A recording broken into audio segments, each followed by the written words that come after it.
Lipscomb and Pitts Insurance has been serving the Mid-South since 1954. We've always focused on supporting our community and believed in promoting the positives, encouraging engagement, and leading by example. Lipscomb and Pitts is proud to be a presenting sponsor of The Spark. Additional production funding of The Spark is provided by Christian Brothers University. This month on The Spark, our theme revolves around home. We'll learn more about an organization providing homeless families a pause in life with free temporary housing and the means to reestablish their independence, a Memphis-based heating, air conditioning, and plumbing company that is national in scope yet focused locally on our youth and mentoring, and a nonprofit centered in the comfort of a home that is helping victims become children again.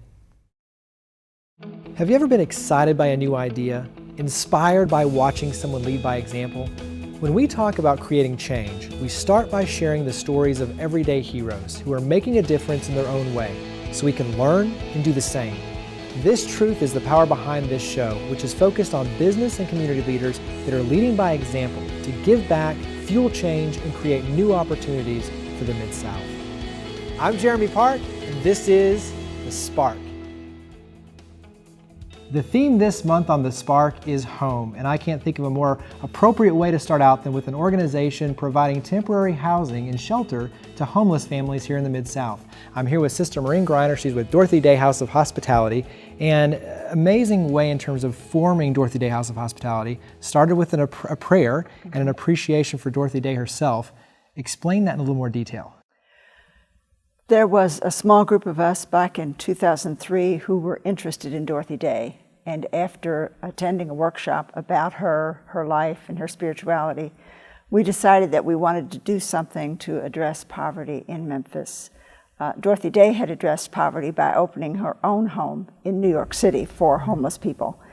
So in May of 2006, we opened a house specifically for homeless families. A house where we can keep husbands and wives and children together during their time of homelessness. Because that is something that makes you guys very different, is the fact that you're keeping the nuclear family together. So many times, older son has to be kind of split off from the family. That's right. Husbands and wives may not be able to stay together, but you're giving them a room to themselves. They share a common area, but the key is keeping the nuclear family together. There's a real trauma that goes with homelessness when the family split up. The mother in one shelter with the children and the father in a different shelter, they can hardly think about what to do next because they're so concerned about each other. So we find that keeping them together and providing a stable place where they're safe at night, where they know they're going to get a meal for the next day, really helps them to get on their way. And so the thing that I like is you've taken this home. I mean, it's a home. It is. And it's centrally located, so it's near grocery stores and schools, everything that's important obviously to a family. But you've basically converted that, rehabbed it, and turned it into this amazing opportunity for hope. Describe the home. Well, first of all, it's not an institution. We feel very strongly that it needs to feel like a home for these families. So they do their own cooking, they do the cleaning, they are really responsible for the house. We are not there monitoring their activities most of the time. And we really encourage them to think of it as a home, as their own home. There's no sign outside, so it just looks like another house on the block. And because of that, many people are very surprised when they come for the first time because they didn't even realize we were there. Well, I like the fact that you see it and there's kids' bicycles out front. I mean, it very much is a home. It is. So let's go ahead and show viewers. When we're talking about, what is the Dorothy Day House of Hospitality and what is kind of a typical day there look like, let's go ahead and give viewers a little inside glance.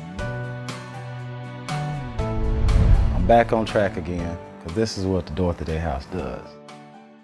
It's for families that's like in transition, which we were. Here in Memphis looking for a job, no house to stay in a hotel room there till I find a job. They got me here at the Dorothy Day House where my family can stay together so they won't have to separate us all, and we just lived, and pretty much they give the house to you and say, this is your house, you take care of it like it's yours, which we did. And all the other opportunities came together with it, and this came together.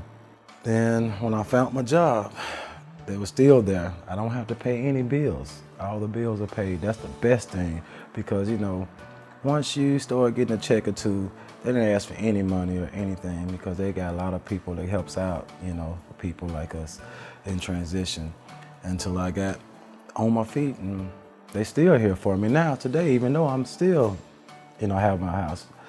They don't turn it back after you leave. They just want to make sure we never fall in the predicament like we did before.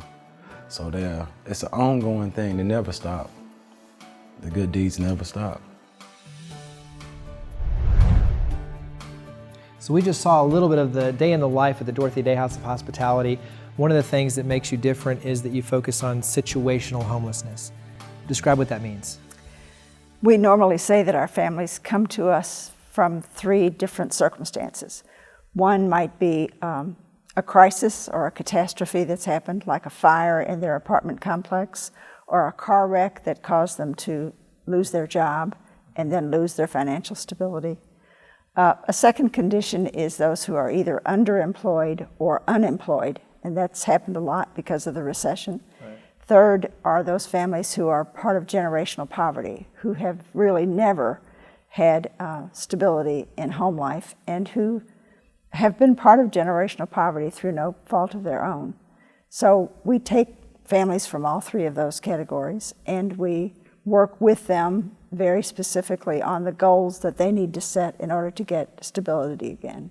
And that's one of the things that I like is that you assess them on the front end so you get to know what happened, know their story. That's right. But then also too, you provide all these wraparound support services and volunteers to come in and help with everything from education, tutoring, mentoring, financial planning, all of those.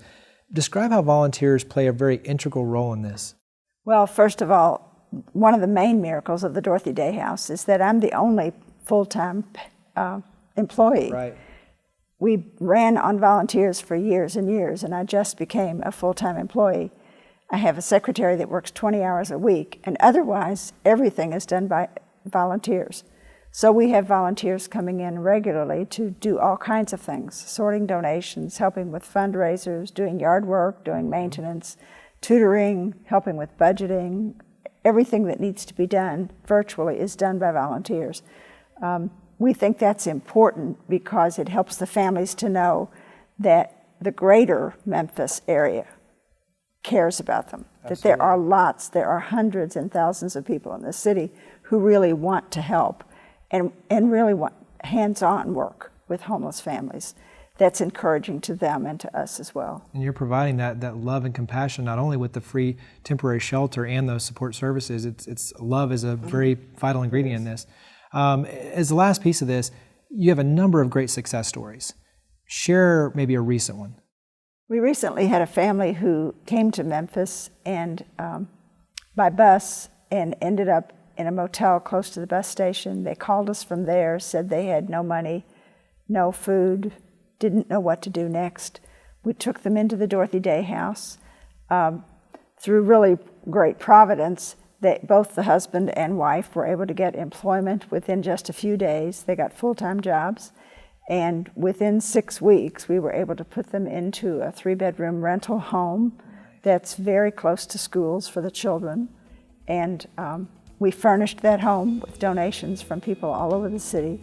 And now we're following up with them to be sure that they're okay and that their stability goes on. Nice, and that's why I love the Dorothy Day House and all you guys do. So greatly appreciate your efforts in the community, and thank you, Sister Maureen, for coming on the show. Thank you.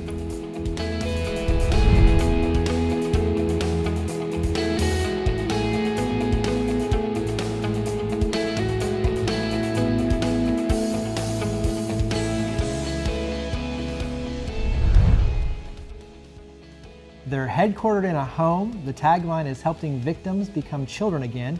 I'm here with the Executive Director of the Memphis Child Advocacy Center, Nancy Williams. Give us an idea of the work that you guys are doing, because I love that you're a collaborative agency. You're pulling together all these pieces, and I don't want to go too far into it, but give us the background on Memphis Child Advocacy Center. The Child Advocacy Center is 20 years old this month, and our role is to provide the services for children at the time of an investigation of severe abuse, sexual or severe physical abuse. Our role as a Child Advocacy Center is threefold. One, it's headquarters, it's a warm, comfortable atmosphere, a home. Right. That's one thing. We also provide a place for those who investigate the abuse to be working together in the same environment. And then thirdly, we provide services for the children and their families during a time when they have stepped forward, courageously so, and have said, this abuse has to stop, or they've told a family member or a friend or a teacher. We are there to provide counseling, trauma therapy, and we're also there to provide child-sensitive forensic interviews for those children. And I think that's the thing that is really unique, is that as a parent you can appreciate, you don't want the child to have to go through this over and over, retelling the story, and go to all these multiple different parties and entities. You're bringing it all together, you're collaborating, you're doing it in an environment that's friendly and inviting and warm, and you have specialists that are trained to work with children all together, correct? Yes, and I would say the child interview specialists who we have at the Child Advocacy Center are often in a community like ours. There are many child advocacy centers, the most skilled interviewers of children, developmentally appropriate interviews and forensically sound, legally defensible interviews, because that's what we know will help the investigators to figure out what happened, if anything happened, and it will also be less traumatic, in fact not traumatic, for the child to be able to tell their story. So relying and kind of dovetailing off of that in terms of the comforting atmosphere, talk about the teddy bears and the teddy bear wall. Well, we have 54 cubbies, we call them, and there may be 8 or 10 bears in each cubby. It's a whole wall that the child walks by when they're going to figure out what it is they need with their family, and those bears are given to us by the community. So those bears are given to the children as they leave the center. They come from the community, we keep them for a while in their cubby, and then a child chooses a bear when they leave. It's a part, a small part, but yet an important part of that child's experience at the Child Advocacy Center. Because I know many of them, they take it to courtrooms with them. I mean, that really symbolizes their comfort, their nurturing, their spirit. So it plays a very vital role in the child's success. So let's go ahead and let's take a little bit of a look. I know that our District Attorney, Amy Wyrick, has a lot of great things to say in terms of the importance of the Child Advocacy Center. And so let's hear from her on why this is so critical, the work that you're doing in the community.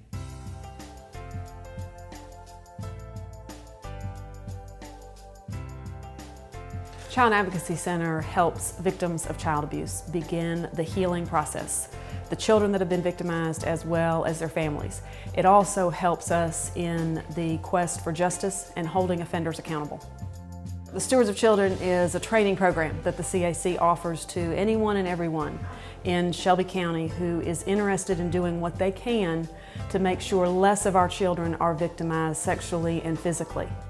Any church, any coach, anybody that teaches Sunday school, anybody that teaches piano lessons in their home, again, anybody that knows children or has children should take advantage of this wonderful opportunity that the CAC is offering. It's the only evidence-based program out there to help us reduce the number of kids who are victimized sexually and physically. The more that the community gets behind the energy and the good mission that the CAC is all about, the better off we're all going to be.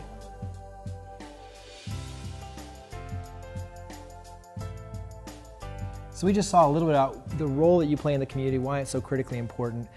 We'll say on the front end of what we talked about, that's the reactionary side, all of that work, but you also do a lot to be proactive in the community and to get out in front of this. And so share with us about Stewards of Children.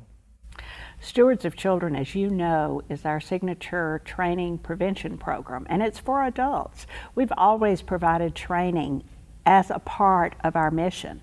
However, about 5 years ago, we took a look at what the latest research is saying, and what we learned is it's not right to put the burden of reporting on a child.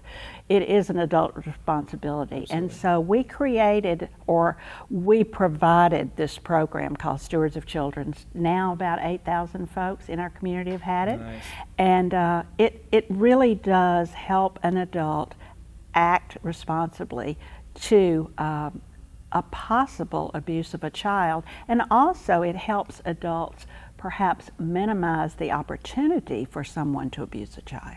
And so the key is it's about a 2.5-hour workshop, obviously trained professionals leading it, and it's really just the cost of the workbook, about $10 to actually go through it, so very minimal cost on that end.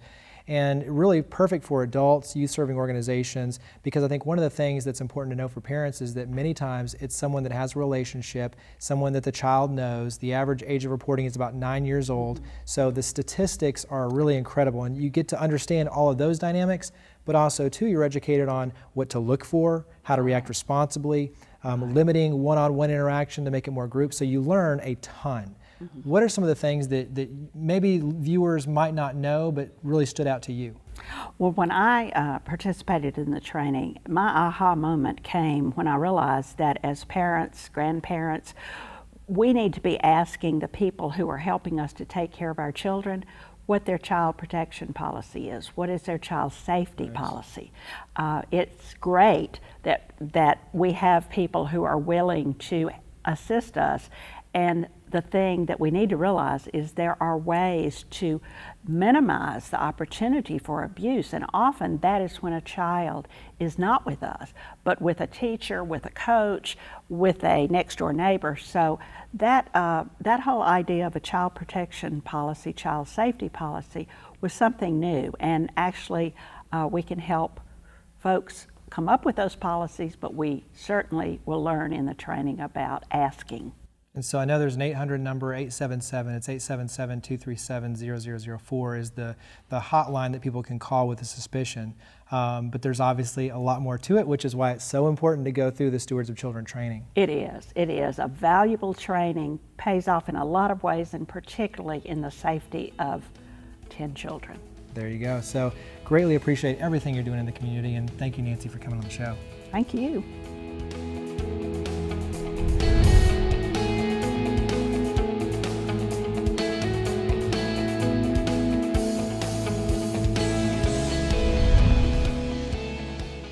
We all know that love makes a house a home. Well, when we're in the heat of the summertime, air conditioning definitely makes a house a home.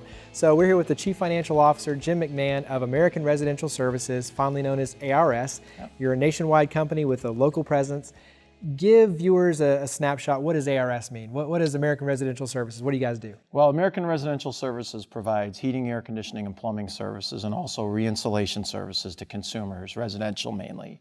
We're in 21 states with 65 locations, but locally you'd know us as Conway Services. So we purchased Conway Services in July of 2010, and we have a great affiliation with John Conway. We're very pleased to be in the Memphis market. Today, as you know, it's 101 degrees outside. It's about 100 in here too, so it's pretty warm outside, and it's a great day to be in this market in Memphis. But one of the things we like is we get the chance to really do a good job in the Memphis community, and I think Conway's customer service attitude, which has really just been fantastic, is the reason that we bought this business. And part of the fun on my end is that you guys have really grown a lot. And so when it comes to Mid-South job creation, you're a big part of that. Describe what's going on there, especially with Conway Services here locally, in terms of just the number of jobs and opportunities you're providing. Yeah, well, when we bought Conway, one of the things we wanted to make sure is we had the right business. We wanted to make sure we had the right toehold and the right market, and we really wanted somebody that had the best customer service attitude. So simple things that told us that we could build the business were things like the way you treated customers. When someone walked into a home, they had booties on their feet, and we treated the customer with respect, and we always treated the customer very well in the entire process. It's important. It was part of John's culture. So when we bought the business, John had 46 employees. Those type of things, the fact that customers will recommend us to other customers, which is really the key, have taken the 46 employees to 116 today. So the opportunity for job creation in Memphis, they're great jobs. I mean, the person who works for us that's a HVAC technician or a plumber, those are skilled jobs, they're well-paying jobs. They take a technical expertise that someone has to learn and know. And John working through the trade programs that are locally available here, and John helping to support those in the community, has really made a big difference and been a big reason we've been able to grow the business as well as we have. Nice. So you guys are heavily engaged in the community. That's one of the things that I really love about ARS. Everything from St. Jude, the Church Health Center, to the Tennessee Baptist Children's Home, where you're adopting a whole cottage, from schools, education, I mean, you name it, all the way through the Salvation Army, Memphis Tomorrow, just goes on and on and on. So heavily engaged in the community. And one of the things that I like is that, as you alluded to with the job creation, you're heavily involved in mentorship.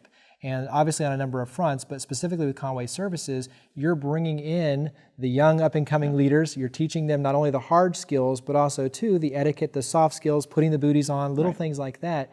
Describe, because I know we're going to see it in just a second with the Kickout feature, but describe a little bit about the mentorship program. Well, the mentorship program just works with the local trade schools to get opportunities for Mid-South students to learn a trade, to be involved in a business. And John, in our business, Conway Services, gives them the opportunity to learn that hands-on.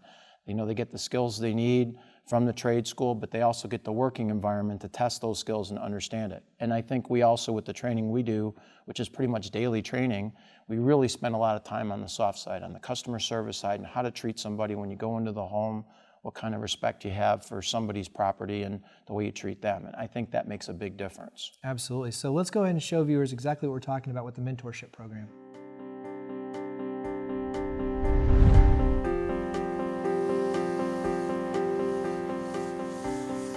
Well, you know, once or twice a year, we're able to come across some really good service technicians, veterans in the field that we're able to hire. But for the most part, we've kind of came to the point where we know we need to kind of grow our own technicians. And by doing that, we've partnered with a couple of the trade schools.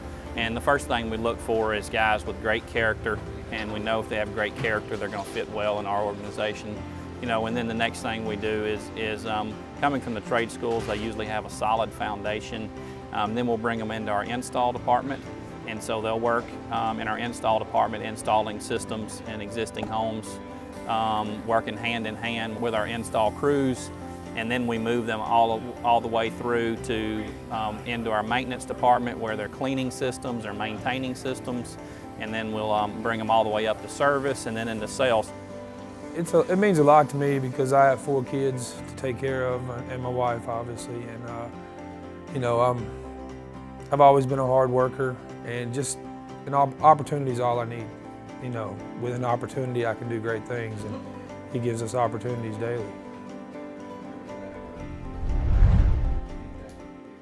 So we just saw a little bit about the mentorship program, but piggybacking on that, education is a really key component to this as well. Share with us about Education That Works. Yeah, Education That Works is a really exciting program that we've helped sponsor since 2007.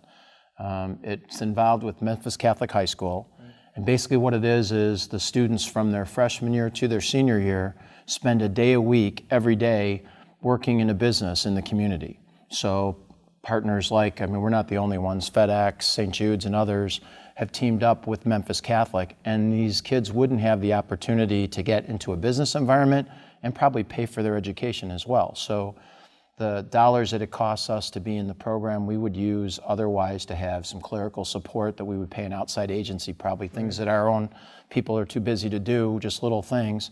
And it gives these students an unbelievable opportunity to get out of high school, get out of the urban environment. They come from 30 different zip codes. They are the diversity that we are in Memphis, and they get a chance to come into the business community and work. And the best part is, as you probably remember, when you first graduate from school, I mean, you're terrified when you go out in the business world. You really don't know what it is. Now think about these kids. I mean, they may come from a single parent family. You know, they probably haven't been in a professional environment a whole lot. Right. And this gives them a chance as a freshman to kind of just get their feet wet. And by the time they're seniors, I mean, they shine. The program so far, since we've been involved in 2007, the last 5 years, 100% graduation rate of these kids. Which is phenomenal. The thing that I look at is it's like an internship, but even better, because you're getting to watch them mature over the course of being a freshman all the way to the senior.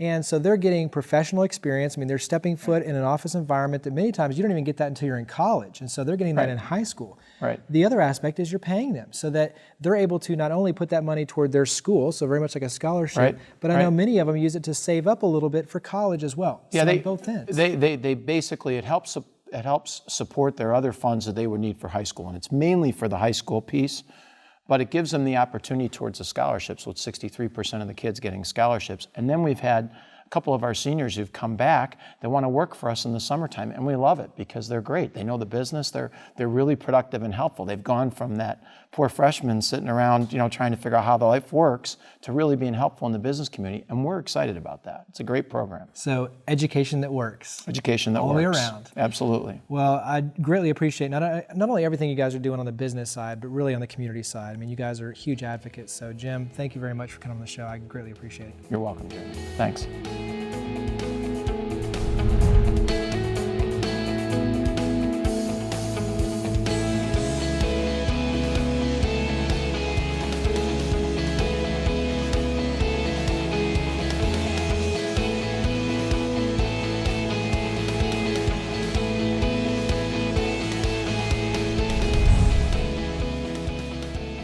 You often hear it said that home is where the heart is, but as you saw in this month's episode, a home can also be a place of healing, comfort, and renewal for a second chance with life.